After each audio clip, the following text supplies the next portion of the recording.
Hi అందరికీ. హర్షిత మీద plan చేద్దాం అనుకుంటున్నాను. ఇది లబ్బర్ పామ్ అండి, పుట్టిదే లబ్బర్ది. చూద్దాం అట్లా వేస్తే.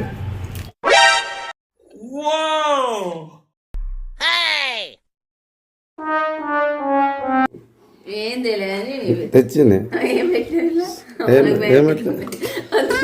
ఏదో తేడాగా ఉందేంటి. ప్రసాద్ ఇచ్చా తిను. లడ్డు ఉంది అలా తీసుకో. తీయొచ్చు తీస్తే తీకే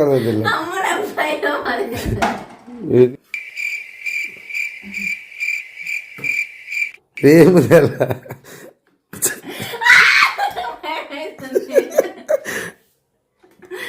టీ తాకుతుంది తర్వాత.